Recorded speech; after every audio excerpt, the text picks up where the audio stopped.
Right, I'm going to mute everyone as I start recording. Recording in progress. And I switch my camera. Don't know what's happening with the camera switching, but it is not working.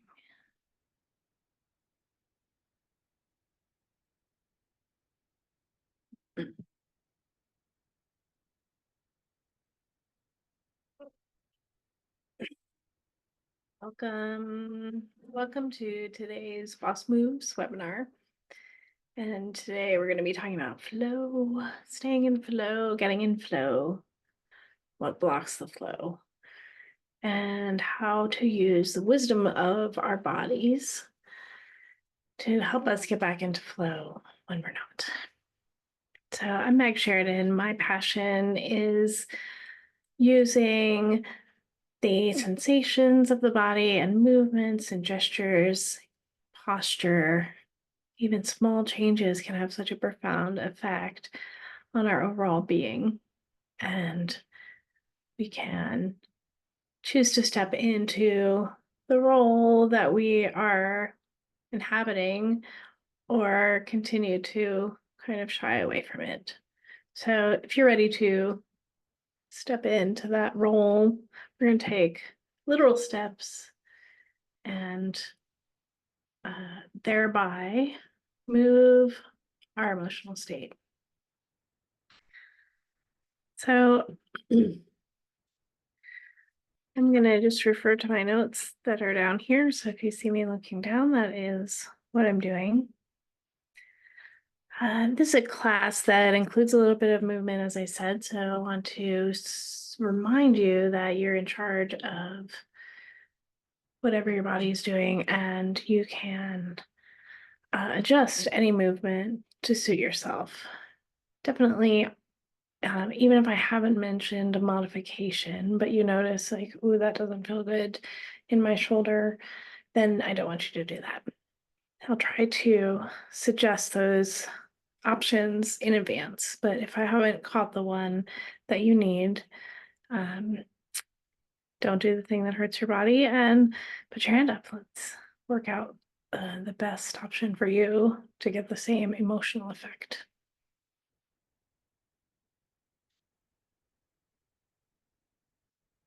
So I'm coming to you today from the land of the Gadigal people of the Eora Nation, which is Sydney metropolitan area from the Georges River to the Hawkesbury River. And I pay my respect to their elders, past and present, and their custodianship of culture and country. I'm wearing a shirt from last year's NAIDOC campaign today. You might be able to see that in the recording.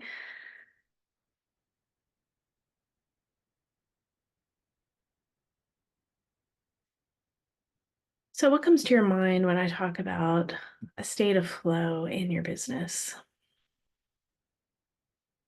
To me, it means having forward motion where I can move around obstacles, I can keep going, I can go smoothly or turbulently, but I keep going.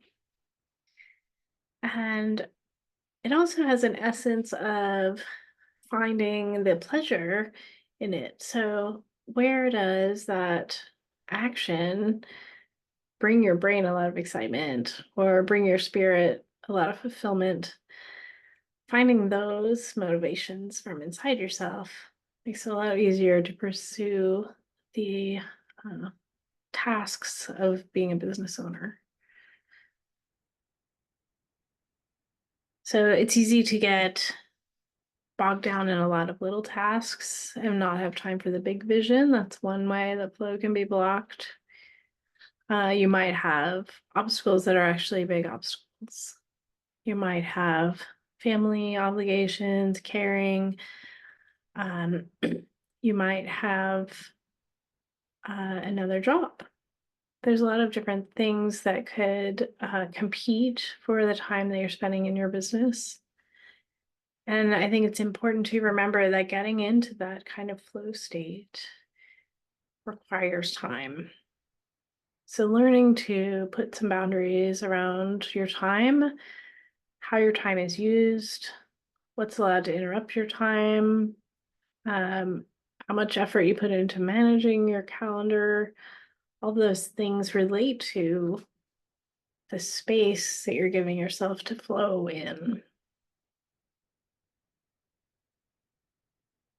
Another thing to keep in mind about finding the flow is that it doesn't always have to be an activity that's fun in and of itself, because the flow itself has some fun in it. So this is really useful when you have a tedious task to get done, because if you can find a rhythm with it, and a way to make the environment work well for you, then the flow state can go along great with a tedious task, updating a spreadsheet or whatever you find that you keep putting off.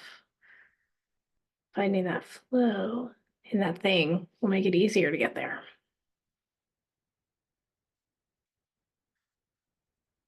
I'm going to pause the recording and fix the door that's banging. Okay, hopefully the noise from out back will not be bad right now, and I can continue to have that air. That'll be great. So let's get into moving our bodies. And the way that we start, the way that I'll start is just with standing still and shifting your awareness from the outside world to what's happening inside your world. That can include your physical sensations, your thoughts, and your mood, whatever kind of patterns are happening in your body right now.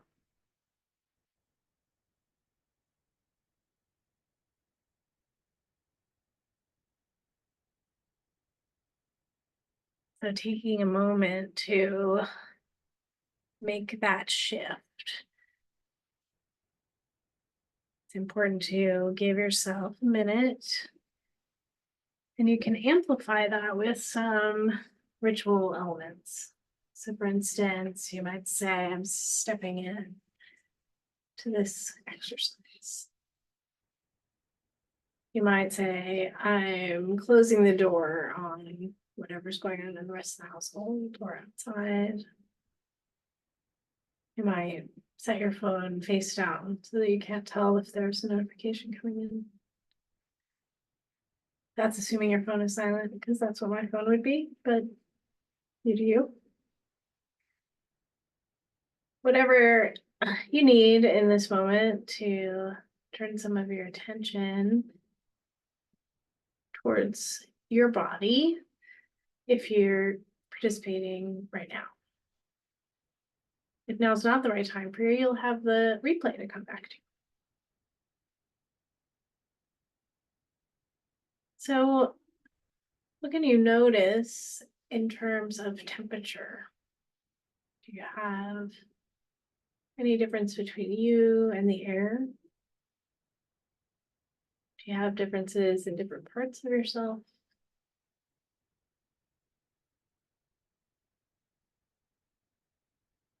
Perhaps you have a breeze or a fan or a heater.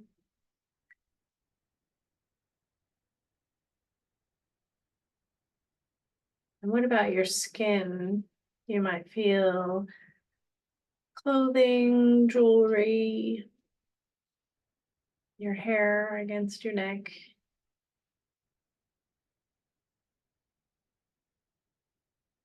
You might feel the bottoms of your feet against your socks, shoes, floor.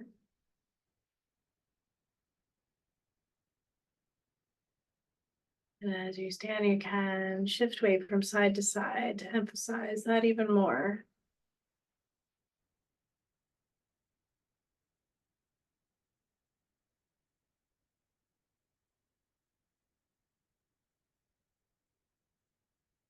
Now that you have a little bit of extra somatic awareness, I'm going to do some exercises that switch back and forth between sitting down and standing up. So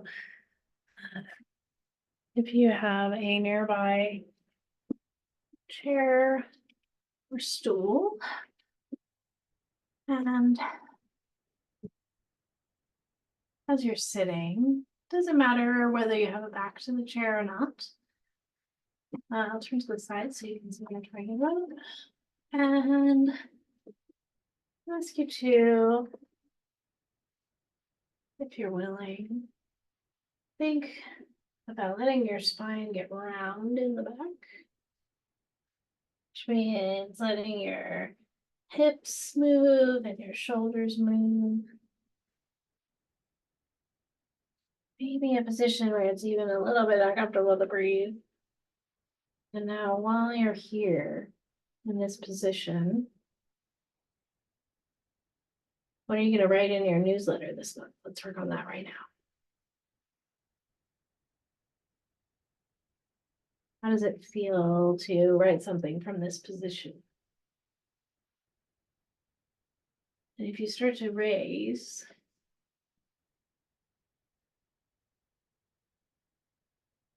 experience if there's any change in your mood or any feeling in your emotions that relates to coming back out of that curled up, dejected style position.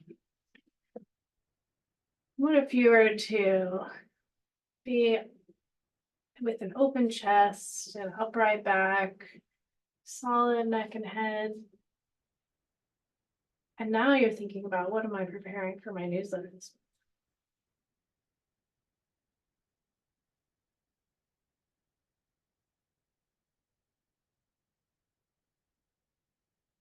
For me, it's a very different feeling, and I'm curious to hear what it's like for you.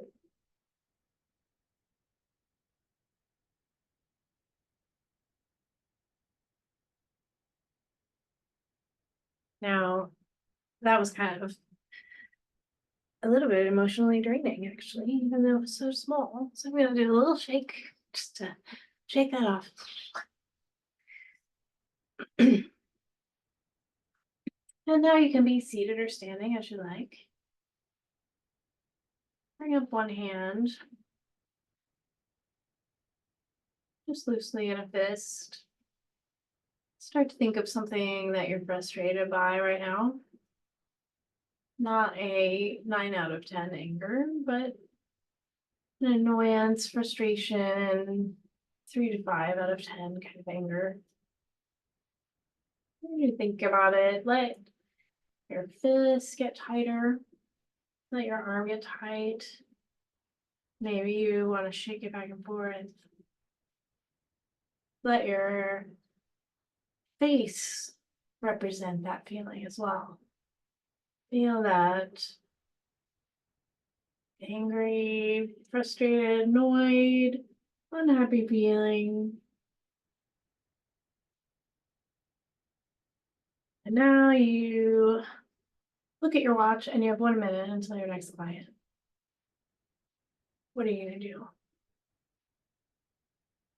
For me, this is not the energy that I want to bring into a client session. It's not the energy that I want to bring into a conversation, even if it's someone that I'm angry with. So I'm definitely not going to bring it into a client session in the next minute. But by using my body, I've really amplified my ability to feel that feeling. So to shake that off, I'm going to reverse some of those things. So letting my hand be as open as possible and even stretching it wide, stretching my arm out. Opening my chest back up, opening my face. That means eyebrows up, eyes wide open, mouth open. And then it can relax again.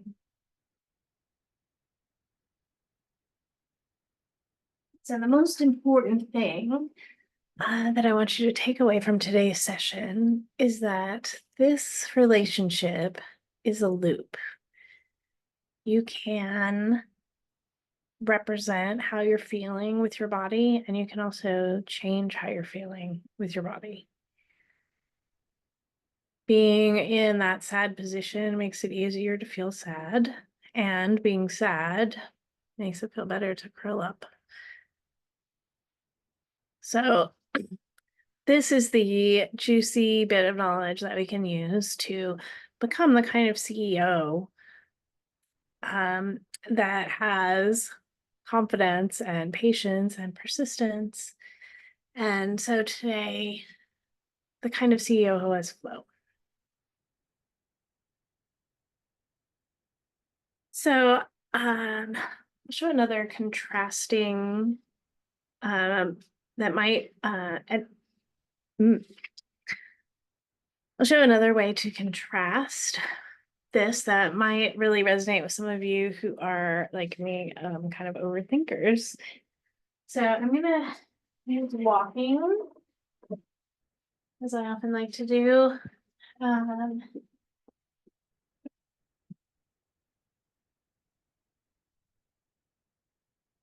So I have enough space here to just take a few steps, and that's enough. I can pace back and forth here. Going kind of quickly. And then noticing that I'm going kind of quickly lets me think, oh, okay, what would happen if I slowed that down?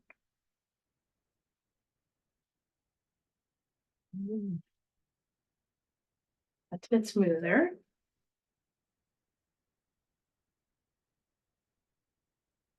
So in the gait, there's many different things happening, right? I'm gonna try to angle my camera down just a little bit more. And so when I start to take a step, first thing is my heel hitting the ground, then my foot is flat and my weight is shifting forward. Then my other foot lifts up in the back. Then this foot has all of the weight for a moment. This heel comes forward. You understand the cycle. So let's do it at that pace. And really thinking through every single possible step there. Okay, heel, bending the knee, going a flat foot, and then the back heel is lifting up, the back toe is lifting up, foot has all the weight, the other foot is swinging forward and bringing the heel to the ground, and then the weight is coming forward again. Okay, so you can see that I was super uneasy there. That was so slow that it was really difficult to maintain my balance. Whereas just walking at a normal pace, I have plenty of balance for that. So what's the lesson there? One part is overthinking it, and the other part is not slowing yourself down with too much analysis or planning or writing about the thing instead of doing the thing, even if the thing is writing. So what if you're walking in this awkward over analysis mode and I said, okay, just make your walk fluid? For most of us, that has an association. You don't need to spell out what the parts are to have a person follow along with you there. If I were spelling them out, I would say that fluid motion is more continuous than stop start. And it has a shape that's not like a straight line or a square or a rectangle, a shape that's more spiraling, swooshing, curving. Does that match up with your intuition about flowing, fluid motion. So what else counts as fluid motion? If you think of a creek,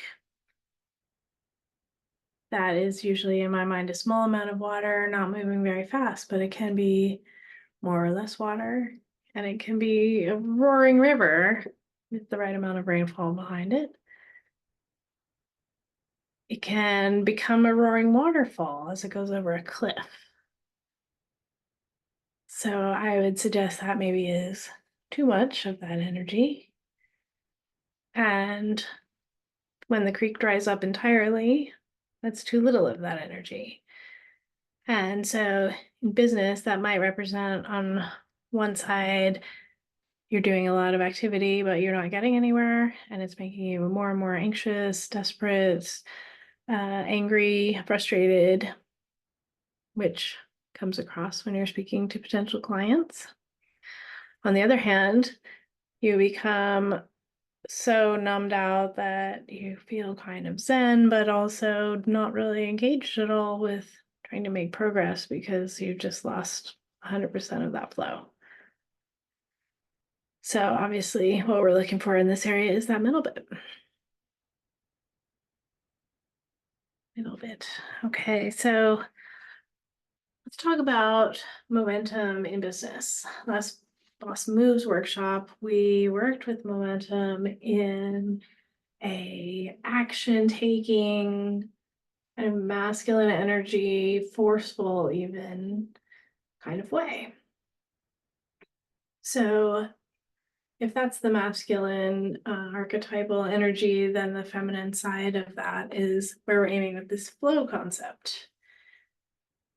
So if we repeat, let's make a bow and arrow kind of shape with the arms, if you can.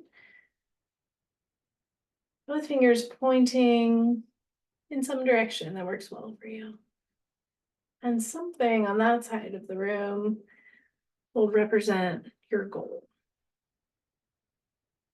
So for me today, that's a specific financial task that is overdue and I need to take care of it. And that is going to be represented by that orange and yellow flower that you can see on the far wall. As I stretch out both my hands, I've got a lot of aiming possibilities, and I'm going to point right at that orange and yellow flower.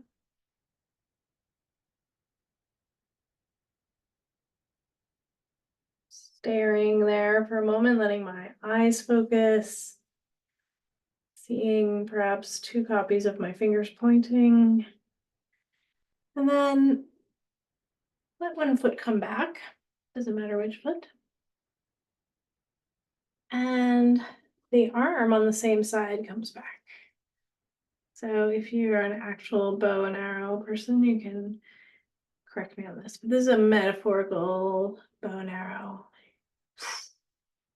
Right? So you bring the bow back for the spring power and then let it fly right there.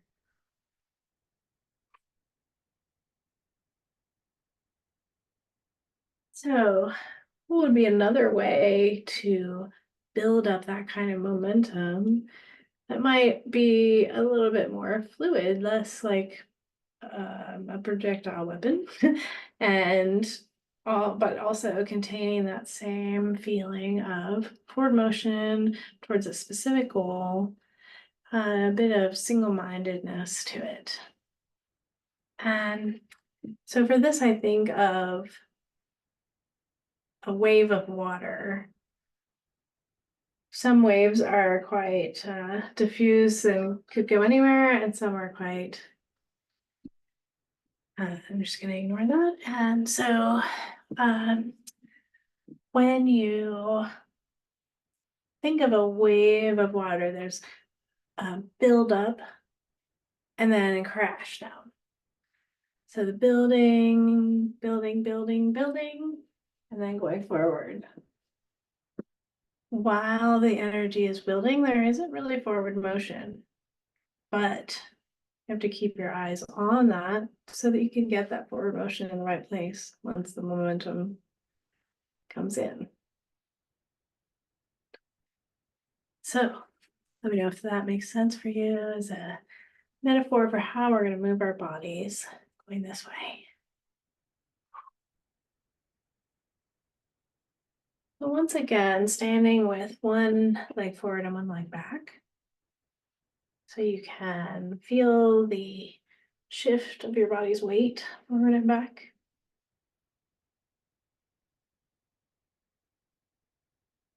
And let yourself play with that feeling.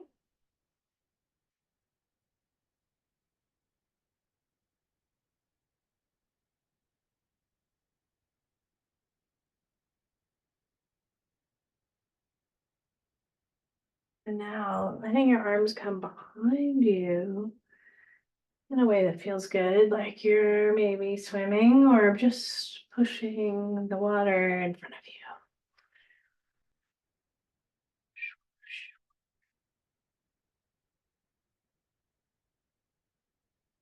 Maybe a surfing kind of feeling.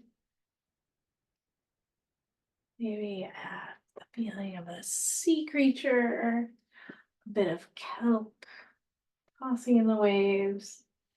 And then once your momentum is built up, let it fly.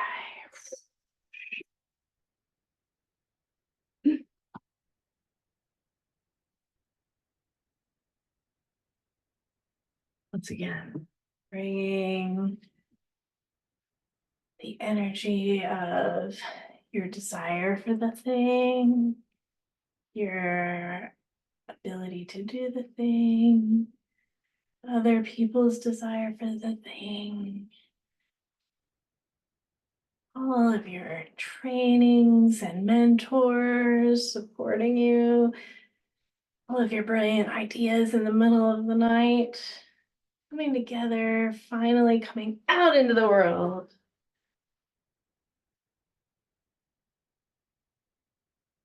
How's this feeling?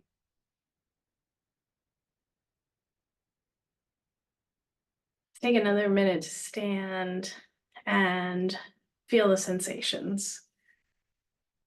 So for me, I got a little bit warm. I feel peppy and energized. I feel a strange attraction to one certain part of the mural on the far wall. And I feel that I have enough energy to pursue this project this afternoon that I know I want to do, but I also have some reluctance. So putting all of that momentum that I can means I can push through.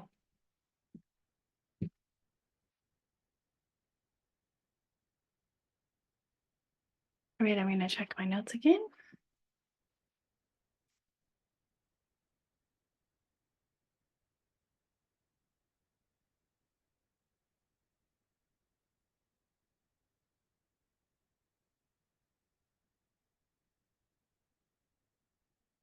One thing that I want to remind you about flow, excuse me, one thing I want to remind you about flow is that it takes its own pace. So whatever amount of time you need to build up this momentum, you can do. If you're like, okay, I've got all my experience and training, all my mentors behind me, go. Or maybe you're like, okay, I need to think about each of those things for a minute and really let my arms start to. Maybe you're thinking, I'm going to do it in here. Here's how I would do that.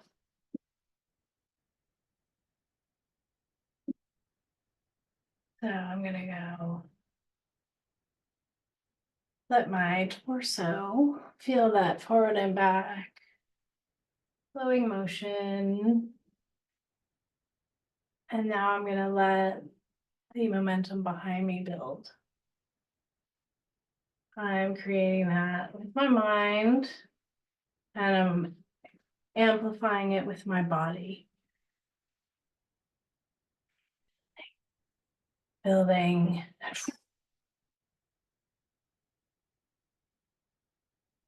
You can let your whole body fall forward if that feels good. So that you get the feeling of like the push.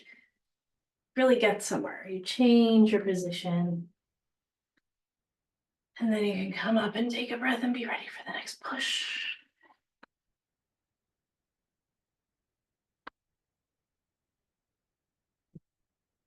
All right.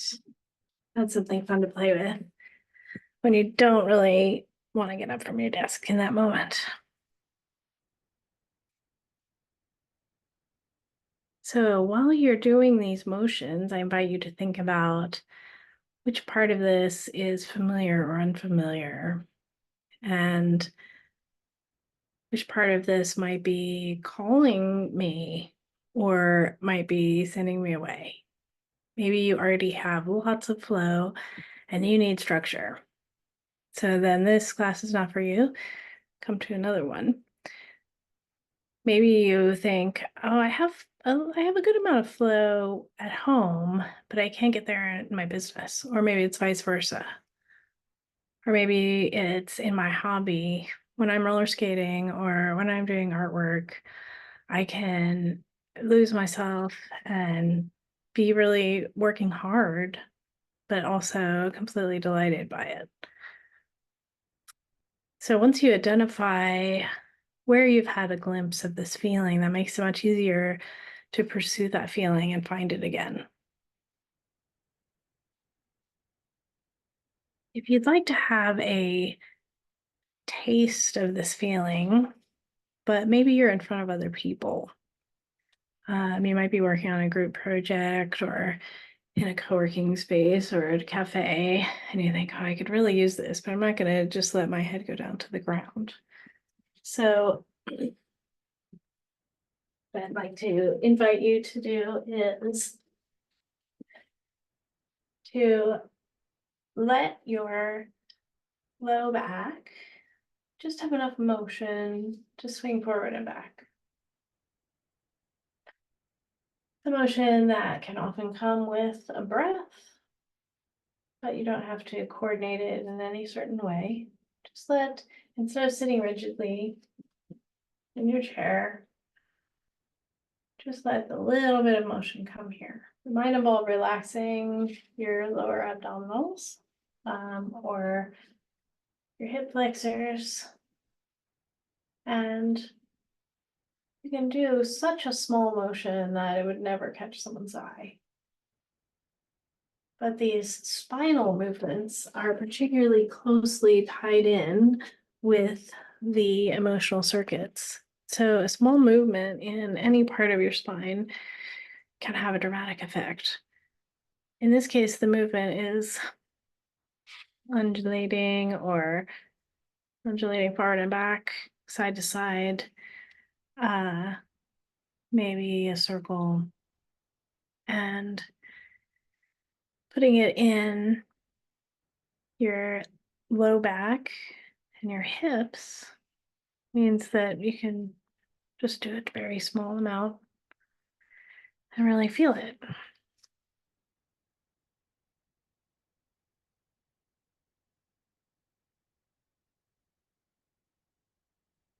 So going for a walk is a particularly good way to remind your brain that you know how to get into a rhythm and be in flow and get yourself somewhere.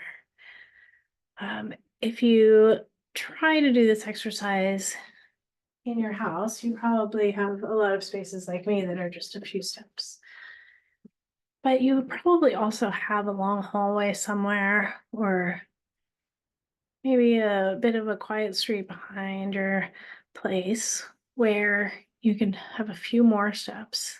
Even if you don't have enough time to like go for a walk, you can have a few steps and give yourself enough time to get past the like, oh, this is so stupid, I'm just pacing in my hallway. Pacing has a bit of a negative reputation, but it's a really useful technique when you're trying to let your mind relax into the work you're doing. So let yourself pace. Go for that hallway. Even if someone else is home, you can tell them you're having to think while you go for that walk.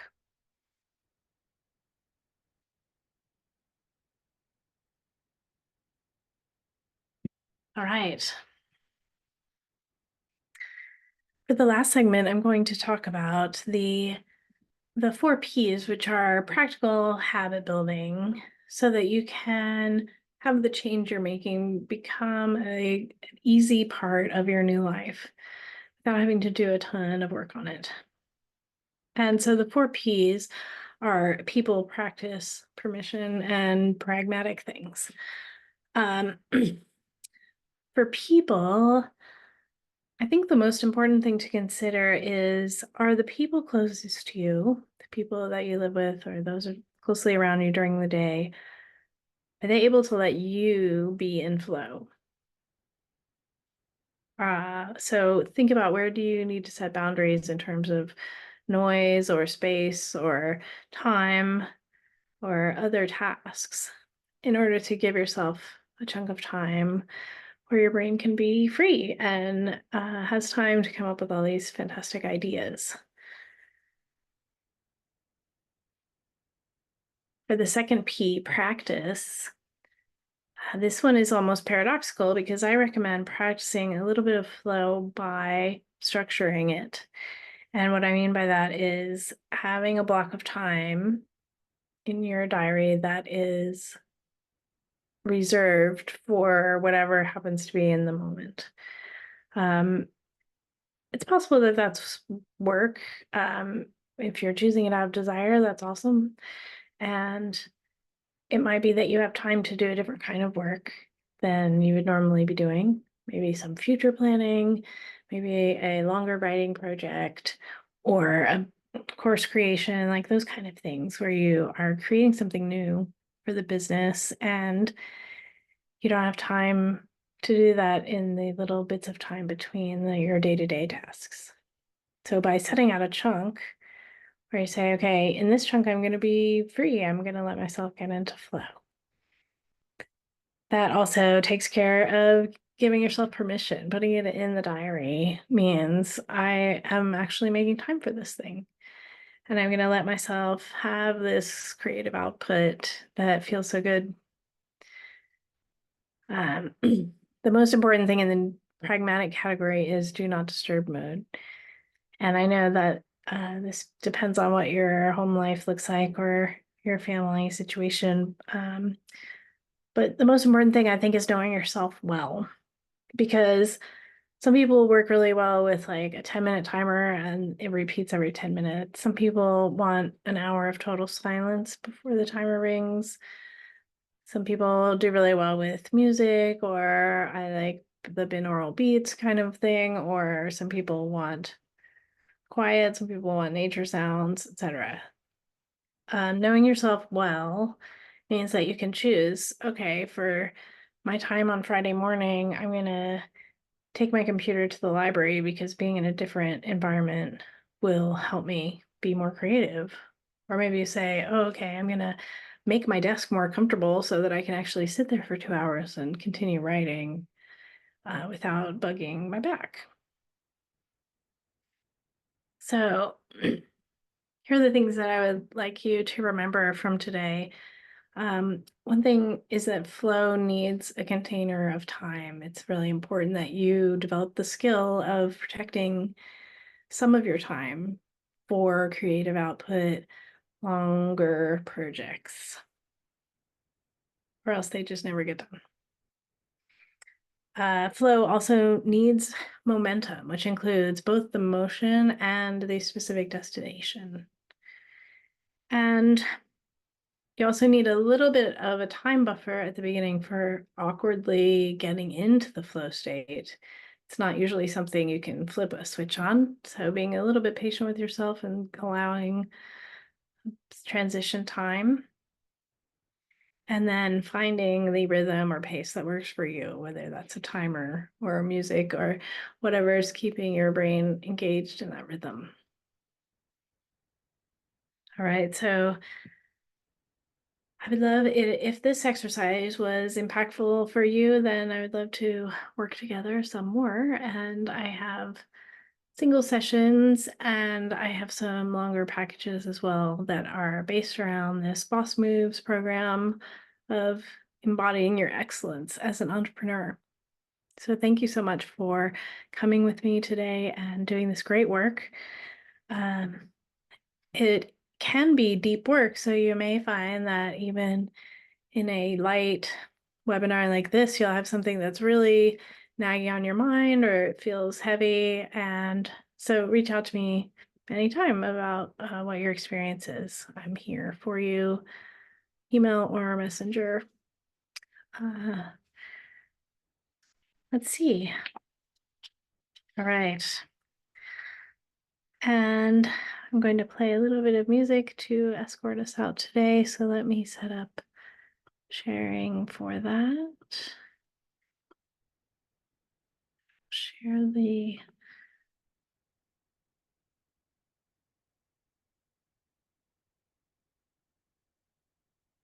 I am going to share a song that I'm just finding for a second here.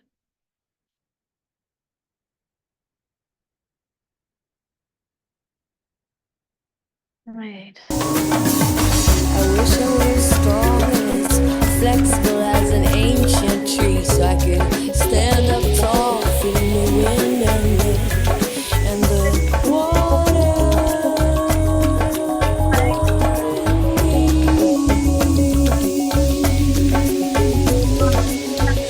I am all alone here, even a Luna Bella hides behind the clouds. Darkness of nighttime, or just fear to push my voice down beyond the outline of my breast, stuck against the raindrops, so sharp reminders of the sadness I hold in bubbling shade.